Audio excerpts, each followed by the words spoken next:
Bismillahirrahmanirrahim. Assalamualaikum warahmatullahi wabarakatuh. Selamat sore, salam sejahtera untuk kita semuanya. Pada yang saya hormati Mbak Kirana, penyiar Radio Mahardika FM, dan para pendengar setia Radio Mahardika FM dimanapun berada. Saya Mukhlis, juru bicara Satuan Tugas Penanganan COVID-19 Kota Blitar, menyampaikan laporan harian perkembangan COVID-19 Kota Blitar pada hari ini, Rabu, tanggal 4 November tahun 2020. Laporan disusun hingga pukul 11.00 WIB, itu sebagai berikut. Yang pertama, laporan data kasus suspek atau kasus diduga.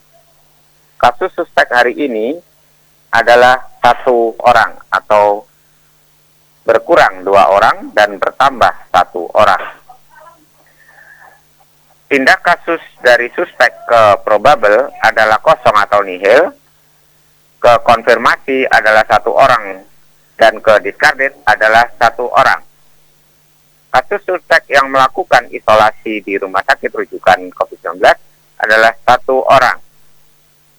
Sedangkan yang isolasi mandiri adalah kosong atau nihil. Kasus suspek meninggal dunia adalah kosong atau nihil. Kumulatif kasus suspek discarded adalah 266 orang atau bertambah 1 orang. Kasus suspek hasil PCR negatif yang sembuh, kumulatifnya adalah 255 orang atau bertambah 1 orang. Ya. Kasus discarded meninggal dunia, hasil PCR-nya negatif adalah 11 orang atau tetap. Yang kedua, laporan data kasus probable. Kasus probable hari ini adalah kosong atau nihil. Kasus probable dirawat di rumah sakit rujukan COVID-19 adalah kosong atau nihil. Ya. Kumulatif kasus probable meninggal dunia adalah 1 orang.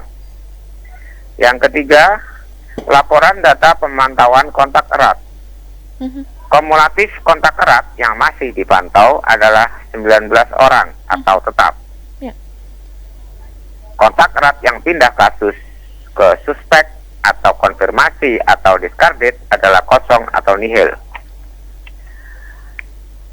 Kumulatif kontak discarded selesai isolasi mandiri 14 hari adalah 1.356 orang atau tetap. Yang keempat, laporan data kasus konfirmasi atau positif COVID-19. Kumulatif kasus konfirmasi adalah 188 orang. Hari ini bertambah 1 orang. Kumulatif kasus konfirmasi sembuh adalah 168 orang atau bertambah 1 orang. Kasus konfirmasi isolasi di rumah sakit rujukan adalah 2 orang. Isolasi mandiri di rumah adalah 1 orang. Isolasi di gedung kumulatifnya adalah 8 orang. Terdiri dari di rumah isolasi Kota Blitar adalah 5 orang. Hingga pukul 11.00 tadi. Selepas dari pukul 11.00 mereka telah diizinkan untuk keluar dari rumah isolasi dan dinyatakan sembuh ke-5 orang tersebut.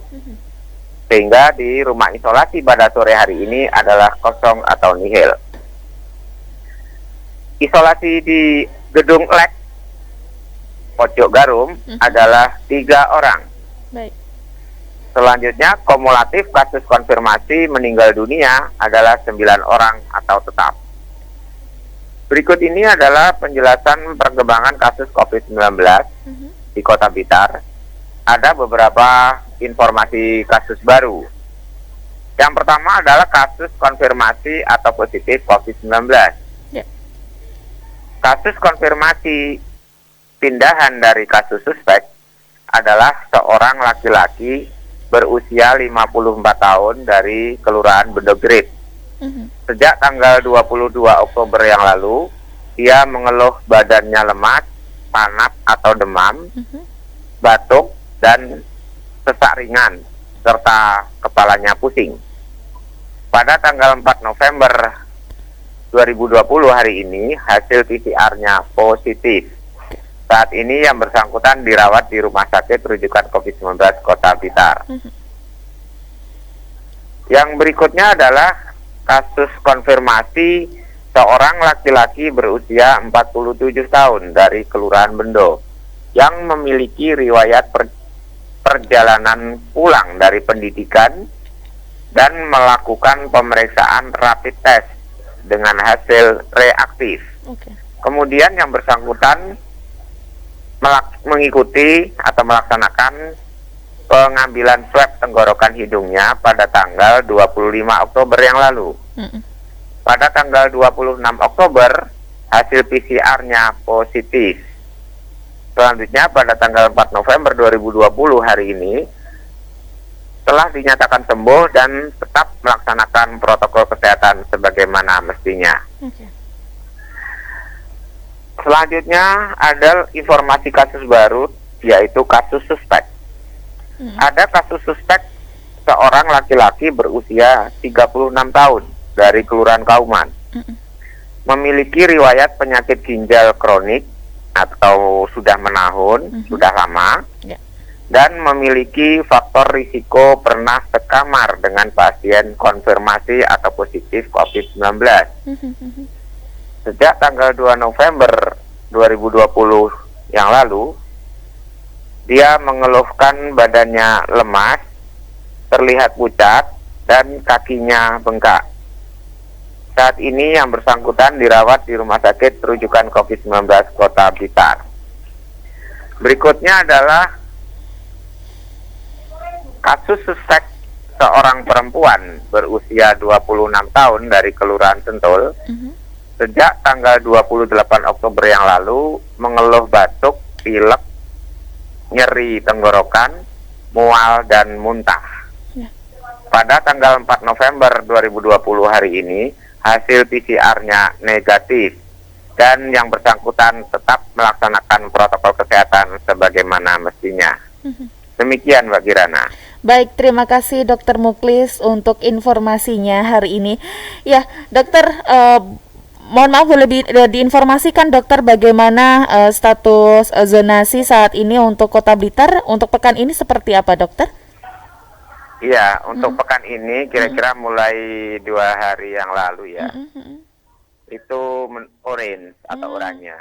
Kita kembali lagi ke orange ya Dokter? Iya, ke arahnya ya, itu karena kalau ingin tahu alasannya antara lain, sebetulnya banyak indikator ya Dokter? Cukup, ya ada 14 sub indikator ya, ada 3 indikator utama, itu dirinci menjadi 14 sub indikator. Nah, salah beberapa yang bisa kami jelaskan adalah karena penambahan beberapa hari yang lalu dari 2 orang kemudian menyebar ke keluarga masing-masing, 1 orang menyebarkan ke 6 anggota keluarganya, 1 orang lagi menyebarkan 2 anggota keluarganya, sehingga menjadi 10 di wilayah Kecamatan Kepanjen Kidul. Kepanjen Kidul ya Dokter. Ya, itu yang pertama. Kemudian ada tambahan lagi 1 dari Kecamatan Sukorejo ya, di wilayah Telumpu. Dan selanjutnya dipengaruhi juga di rumah sakit rujukan yang berada di wilayah Kota Blitar. Sehingga pencatatan pelaporannya akan mempengaruhi laporan kita atau zonasi ya. Zonasi, skor dan zonasi ya, skor dan zonasi warna Kota Blitar karena wilayah. Namun yang dirawat di sana tidak hanya warga KTP Kota Blitar. Benar. Ada dari Kabupaten Blitar, ada juga dari luar wilayah Blitar Raya, sampai jauh luar kota, jauh KTP misalnya dari Jawa Tengah, atau mungkin dari luar Jawa yang pulang kampung ke sini. Dan itu menjadi nilai atau skor Kota Blitar yang memberatkan. Jadi dan dari dulu hingga kini porsinya mayoritas lebih tinggi daripada warga Kota Blitar yang dirawat di sana. Itulah yang menjadikan kita tidak bisa mengelak dari sistem yang diberlakukan di negara kita di Baik. pusat, Mm-mm. bahwa itu adalah menjadi pelaporan Kota Blitar, sehingga scoring dan zonasi warnanya akan dibebankan kepada Kota Blitar. Mm-mm. Nah, itulah yang menjadi memberikan kontribusi dari kuning menjadi oranye. Ya. Mm-mm. Selain kasus kita yang bertambah Benar, dokter. 10 orang, 11 orang 11 dalam seminggu ini. sepekan dok ya kemarin ya dok. Iya, Aha. 11. nggih. Ya, kita harapkan pekan ini landai kembali dan kita bisa kembali lagi ke Amin. kuning dan menuju ke Iya. hijau. Ya, Yang penting kita tetap optimis, Benar, nggak Dok. usah terpengaruh Mm-mm. scoring, zonasi, dan Iya. warna. Mm-mm. Ya, warna tetap kita perhatikan, Benar. zonasi tetap kita perhatikan, Mm-mm. namun perhatian itu adalah sebagai motivasi untuk kita lebih berhati-hati lagi. Mm-mm. Ya. Ya, tentunya kita juga berdoa Ya. agar wilayah di sekitar kita seperti Blitar Kabupaten dan kabupaten kota daerah lainnya sekitar kita serta mungkin di tempat-tempat lain juga segera menurun ya, Amin. kasusnya melandai hingga ke zona kuning dan hijau. Benar-benar mengingat Ya. memang keadaan geografis kita berada di tengah-tengah Berada di kabupaten tengah ya yang kabupaten, mustahil ya. kalau tidak dilewati oleh Masih oranye. daerah-daerah tetangga. Baik, ya. Iya. Siap dokter, terima kasih informasinya Terima hari kasih, ini. Mbak Kirana. Ya, Iya. motivasi dan juga semangatnya untuk Sobat Merdeka. Sehat selalu dokter, Ya. sampai jumpa besok. Amin. Sampai jumpa. Assalamualaikum. Waalaikumsalam warahmatullahi wabarakatuh.